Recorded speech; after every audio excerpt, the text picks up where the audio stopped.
ये question exercise 3.4 maths standard 10th के NCERT book का है। क्वेश्चन क्या है, Meena went to a bank to withdraw ₹2000. She asked the cashier to give her ₹50 and 100 rupees notes only. Meera got 25 notes in all. Find how many notes of ₹50 and 100 she received. पर question का meaning समझ लीजिए।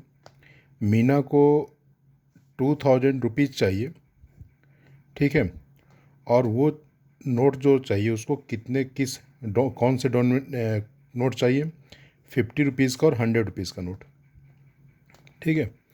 तो हम लोग को ये बताना है कि 2000 रुपीज़ के लिए वो 50 रुपीज़ का नोट कितना और 100 रुपीज़ का नोट उसको कितना मिलता है। तो सबसे पहले इसको समझ लीजिए। जैसे मान लीजिए कि 50 रुपीज़ का नोट आपके पास 5 है, तो आपके पास अमाउंट कितना हो गया। उसको जानने के लिए क्या करते हैं कि जो नोट है उसको वैल्यू को नंबर से मल्टीप्लाई करते हैं। तो 50 रुपीज़ का नोट 5 है, तो आपका पास अमाउंट कितना हो गया, 250 rupees.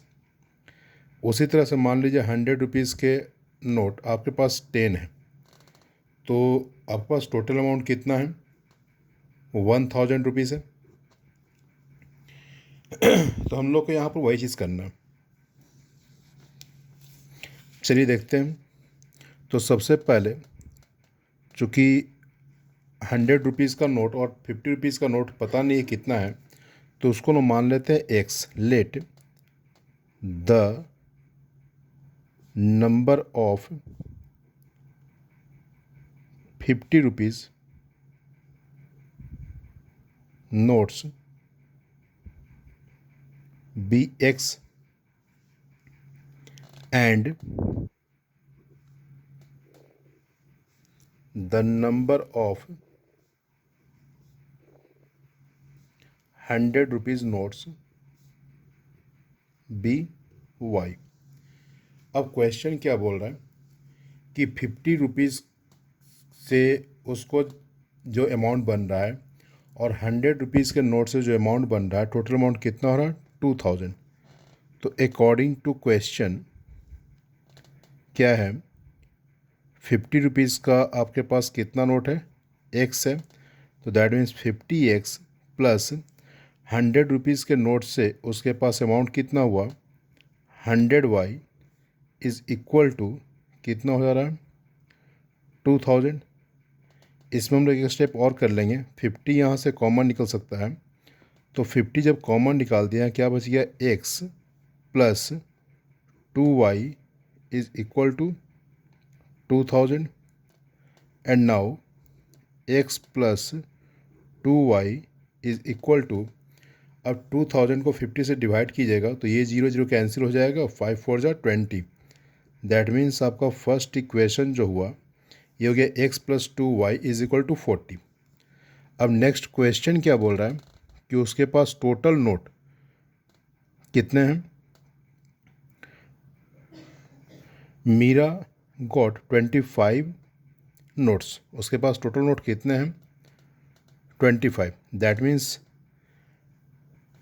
x note of 50 rupees and y notes of 100 rupees is equal to 25।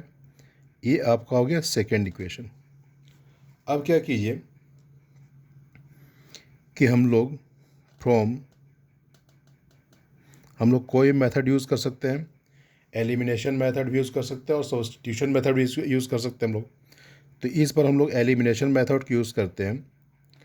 तो क्या करते हैं, फ्रॉम 1 माइनस 2, 1 क्या आपका x plus 2y is equal to 40, और नेक्स्ट क्या है, x plus y is equal to 25। इसको माइनस करना है, ये माइनस हो गया, माइनस माइनस, तो ये तो कैंसिल हो गया। 2y में से y गया, कितना बचेगा पास, y is equal to 40 minus 25 will be equal to 15। ठीक है। अब इस y के वैल्यू को हम लोग किसी भी इक्वेशन रख लेते हैं। चलिए 2 में ही रख के देख लेते हैं। तो लिखते हैं on taking y is equal to 15 in two क्या हो जाएगा x प्लस y के बदले कितना लिख सकते हम लोग 15 is equal to 25, therefore x will be equal to 25 minus 15 is equal to 10. ठीक है, that means the number of 50 rupees notes